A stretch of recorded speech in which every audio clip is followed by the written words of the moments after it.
And మీరు ఎప్పుడు బాగా పాడతారు, ఇందులో ఇంకా బాగా పాడారు. ఇలా ఎలా మీ సింగింగ్ టాలెంట్?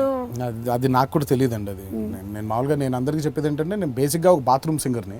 సో అది మేము నమ్మట్లేదు. మీరు నమ్ముతున్నారా? Not anymore. మీరు బాత్రూమ్ సింగరా? సింగరే కదా, ఎక్కడ కాదు. నేను చెప్తాను కదండి, ఐఎమ్ బేసిక్లీ ఆ బాత్రూమ్ సింగర్. సో నాకు మరి అది మరి ఏమైందో ఎలా అయిందో తెలియదు కానివ్వండి, but I think it's Devi గారు హెల్ప్ అయి ఉండాలి. దేవిలో ఆయనకి నా మీద ఉండే కాన్ఫిడెన్స్ వల్లే ఇది జరిగిందని అనుకుంటున్నాను నేను. అండ్ ఎస్పెషల్లీ ఆ టీజర్ ఏదైతే ఉందో ఆ ఫాలో మీ మీద మీరు హోవర్ బోర్డ్ మీద అలా తిరుగుతూ అలా పావురాలు ఎగురుతూ ఆ షాట్ సూపర్. అది సుకుమార్ గారి బాగా ఇష్టమైన షాట్. ఆయన ఆ రోజు ఎడిటింగ్లో ఉన్నారు, అక్కడ ఎడిటింగ్లో ఉండి ఆ షాట్ మాకు చెప్పి మరి ఆ హోవర్ బోర్డ్ మీద అది కావాలి నాకు ఆ పావురాలు అలా ఎగురుతుంటే నాకు షాట్ తీసి పెట్టండి, నా ట్రైలర్ షాట్ అని ఎప్పుడో చెప్పారు ఆయన సినిమా బిగిన్ అవ్వక ముందు. మీ వల్ల ఇప్పుడు ఇంకో ప్రాబ్లం వచ్చింది, పిల్లలు హోవర్ బోర్డులు అడుగుతున్నారు. ఏం చేయమంటారు? మీరు ఇచ్చే సలహా ఏంటి?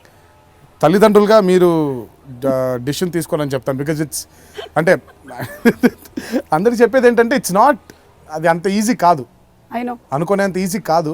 బట్ నా ప్రాబ్లం ఏంటంటే ఇట్స్ వెరీ రిస్కీ. అవును, అది మామూలుగా ఏదో అలా వెళ్ళిపోతున్నాను అన్నట్టుగానే ఉంటుంది. కానీ you showed it that it's very easy. I practice. నేను పడ్డాను, 3-4 సార్లు పడ్డాను నేను. Okay. నేను ఒకసారి అయితే ఆ హోవర్ బోర్డ్ తెచ్చిన కొత్తల్లో అలా కళ్యాణంతో ఫేస్ టైం అలా మాట్లాడుతూ వెళ్తున్నాను, కట్ చేస్తే ఫోన్ కింద ఉంది, నేను కింద ఉన్నాను, హోవర్ బోర్డ్ వెళ్ళిపోతుంది అలా. కానీ అక్కడి నుంచి ఏమైంది అంటే ఏం లేదు, బోర్డులో ఎగిరి పడిపోయాను వెనక్కి అంతే. సో వెనక్కి పడిపోయేసరికి నడుముకు తగిలింది. ఇదేంట్రా ఇలా తగిలింది అని చెప్పి మళ్ళీ మొదలు పెట్టాను. వెళ్తుంటే చిన్న గతుకేదో వచ్చింది, మళ్ళీ దాన్ని కొట్టుకొని మళ్ళీ పడిపోయాను.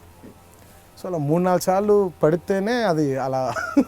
మీరు బేసికలీ యంగ్ టైగర్ ఎన్టీఆర్ కాబట్టి మీరు తట్టుకున్నారు. సో తల్లిదండ్రులు మీరు మీ జాగ్రత్తల్లో పిల్లలకి హోవర్ బోర్డ్ కొనివ్వండి, ఇది నాకు నేనే చెప్పుకున్నాను.